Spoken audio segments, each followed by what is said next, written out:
नमस्ते। तो अगर आप ESP8826 से अपना पहला प्रोजेक्ट बनाने की सोच रहे हैं, तो एक चीज जो सबसे पहले समझनी पड़ती है, वो है इसके पिन्स। तो आज की इस बातचीत में हम ESP826 के पिन आउट को एकदम आसान बना देंगे, खासकर उनके लिए जो अभी बस शुरू ही कर रहे हैं। देखिए, ये छोटा सा बोर्ड देखने में तो बड़ा सिंपल सा लगता है ना? लेकिन ये अपने आप में एक पावर हाउस है जो आपके किसी भी प्रोजेक्ट को इंटरनेट से जोड़ सकता है। और यही वजह है कि IoT मतलब इंटरनेट ऑफ थिंग्स वाले प्रोजेक्ट्स के लिए ये इतना पॉपुलर है। लेकिन हाँ, इतने सारे पिन्स देखकर मन में एक सवाल तो आता ही है कि भाई शुरू कहाँ से करें? अगर आपको भी ये सब देखकर थोड़ा कंफ्यूजन हो रहा है तो टेंशन मत लीजिए, आप अकेले नहीं हैं, ये सबके साथ होता है। तो चलिए इस कंफ्यूजन को दूर करते हैं। आज हम क्या-क्या देखने वाले हैं? सबसे पहले तो यही जानेंगे कि ये ESP2866 आखिर है क्या? फिर इसके पिन आउट डायग्राम को समझने की कोशिश करेंगे। उसके बाद हम GPIO पिन्स के बारे में बात करेंगे। देखेंगे कि कुछ स्पेशल पिन्स कौन से हैं और उनकी क्या लिमिटेशंस हैं। और आखिर में ये भी जानेंगे कि आपके पहले प्रोजेक्ट के लिए कौन से पिन्स सबसे अच्छे और सेफ रहेंगे। तो ठीक है, शुरू करते हैं। हमारा पहला सेक्शन ESP8266 आखिर है क्या? इसे आप अपने किसी भी IoT प्रोजेक्ट का दिमाग यानी ब्रेन समझ सकते हैं। अगर इसके अंदर झांक कर देखें तो इसमें काफी पावरफुल लेकिन लो पावर 32 बिट का CPU लगा है। पर इसकी सबसे बड़ी खासियत है इसका बिल्ट इन वाईफाई और TCP/IP स्टैक, मतलब इसे इंटरनेट से कनेक्ट करना बहुत आसान है। और हाँ, ये SPI और UART जैसे कम्युनिकेशन प्रोटोकॉल्स को भी सपोर्ट करता है ताकि ये दूसरे डिवाइसेस से भी बात कर सके। अब देखिए, इसके कई अलग-अलग वर्जन आते हैं, लेकिन आज हम बात करेंगे सबसे पॉपुलर वाले यानी ESP12E नोड MCU किट की। हमने इसे इसलिए चुना क्योंकि इसे इस्तेमाल करना बहुत ही आसान है, खासकर नए लोगों के लिए। ठीक है, तो अब हम जान गए हैं कि ये बोर्ड क्या है। तो चलिए अब इसका मैप पढ़ना सीखते हैं। हमारा अगला सेक्शन इसी पर है, पिन आउट डायग्राम को डिकोड करना। ये आपके प्रोजेक्ट्स के लिए एक रोड मैप जैसा ही है। हाँ, मानता हूँ पहली नज़र में ये डायग्राम थोड़ा कॉम्प्लिकेटेड लग सकता है। इतने सारे लेबल्स, अलग-अलग रंग, नंबर्स, लेकिन घबराने की बिल्कुल ज़रूरत नहीं है। हम इसे स्टेप बाय स्टेप समझेंगे। इस डायग्राम को समझने का सबसे अच्छा तरीका है इसका कलर कोडेड सिस्टम। इसे एक तरह की गाइड समझिए। जैसे जो पीले रंग के पिन्स हैं वो पावर के लिए हैं, हरे वाले हमारे काम के GPIO पिन्स हैं, नीले वाले कम्युनिकेशन के लिए, और इसी तरह बाकी भी। ये जो रंगों का सिस्टम है ना, ये पूरे डायग्राम को बहुत आसान बना देता है। चलिए अब आते हैं सबसे जरूरी चीज पर, GPIO पिन्स। ये वो पिन्स हैं जिनके जरिए हमारा ESP8266 बाहरी दुनिया से, मतलब हमारे सेंसर्स और मोटर से बात करता है और उन्हें कंट्रोल करता है। तो सबसे पहले ये GPIO का मतलब क्या है?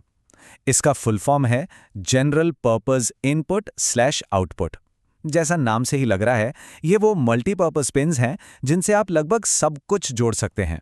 सेंसर्स, LEDs, मोटर्स, आप जो भी सोचें। अब ये पिन्स दो मेन तरीकों से काम कर सकते हैं, इनपुट और आउटपुट।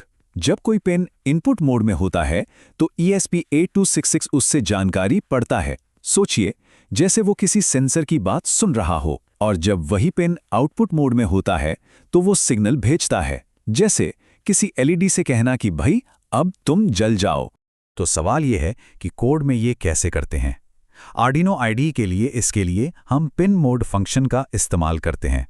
यहाँ देखिए, ये जो लाइन है पिन मोड आउटपुट 4 आउटपुट, ये ESP826 को बस इतना बता रही है कि पिन नंबर 4 को अब हम सिग्नल भेजने के लिए यानी आउटपुट के लिए इस्तेमाल करेंगे। और एक बार जब पिन को आउटपुट की तरह सेट कर दिया तो फिर हम उसे सिग्नल भेज सकते हैं। ये कमांड देखिए, डिजिटल राइट आउटपुट 5 हाई। ये कमांड पिन नंबर 5 पर एक हाई सिग्नल भेजता है। सीधा साधा मतलब है, इससे जुड़े कंपोनेंट को ऑन कर दो। चलिए अब एक बहुत जरूरी टॉपिक पर आते हैं, स्पेशल पिन्स और उनकी रेस्ट्रिक्शंस। यहाँ थोड़ा ध्यान देने की जरूरत है। यहाँ एक बात समझनी बहुत जरूरी है कि सारे GPIO पिन्स एक जैसे नहीं होते। कुछ पिन्स के अपने खास काम होते हैं, खासकर जब बोर्ड चालू हो रहा होता है, यानी बूटअप के टाइम। और अगर आपने गलती से उस पिन को किसी और काम के लिए इस्तेमाल कर लिया तो हो सकता है आपका प्रोग्राम चले ही ना। एक उदाहरण देखते हैं, ये D0 पिन। इसे आप सिर्फ सिंपल ऑन ऑफ यानी रीड या राइट के लिए ही इस्तेमाल कर सकते हैं। ये PWM जिससे आप LED की ब्राइटनेस कंट्रोल करते हैं, या I2C जिससे कई तरह के सेंसर बात करते हैं, ऐसे एडवांस फंक्शंस को सपोर्ट नहीं करता। इसीलिए कोई भी प्रोजेक्ट शुरू करने से पहले इन लिमिटेशंस को जानना बहुत बहुत जरूरी है।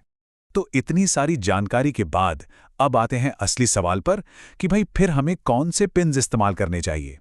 तो चलिए अब बात करते हैं उन गो टू पिन्स की जिनसे आप बिना किसी झंझट के शुरुआत कर सकते हैं। तो ये सब जानने के बाद मन में यही आता है कि पहले प्रोजेक्ट के लिए सबसे सेफ पिन्स कौन से हैं? बिल्कुल सही सवाल है। अगर आप अभी शुरू कर रहे हैं तो ये कुछ सबसे सेफ पिन्स हैं। GPIO 5 यानी D1 और GPIO 4 यानी D2 ये आउटपुट के लिए बहुत बढ़िया है, जैसे आपको कोई LED जलानी हो। इनके अलावा GPIO 12, 13 और 14 भी जनरल यूज़ के लिए काफ़ी भरोसेमंद पिन्स हैं। इनसे आप बेफिक्र होकर शुरुआत कर सकते हैं। तो चलिए फटाफट से एक रिकैप कर लेते हैं। पहली बात, ESP8266 एक बहुत ही पावरफुल वाईफाई माइक्रोकंट्रोलर है। दूसरी बात, पिन आउट डायग्राम आपका मैप है, उसे समझने के लिए कलर गाइड का इस्तेमाल करें। तीसरी बात, GPIO पिन्स आपके सबसे काम की चीज हैं, पर किसी भी पिन को इस्तेमाल करने से पहले उसकी लिमिटेशंस जरूर चेक कर लें। और सबसे जरूरी बात, शुरुआत करने के लिए GPIO 4 और 5 जैसे सेफ पिन्स का इस्तेमाल करें ताकि कॉन्फिडेंस बढ़े। तो अब जब आपके पास ये मैप है और आपको इसे पढ़ना भी आ गया है, तो सवाल बस एक ही है, आप अपना पहला प्रोजेक्ट क्या बनाने वाले हैं? सोचिए, संभावनाएं तो अनगिनत हैं, तो देर किस बात की, जाइए और कुछ कमाल का बनाइए।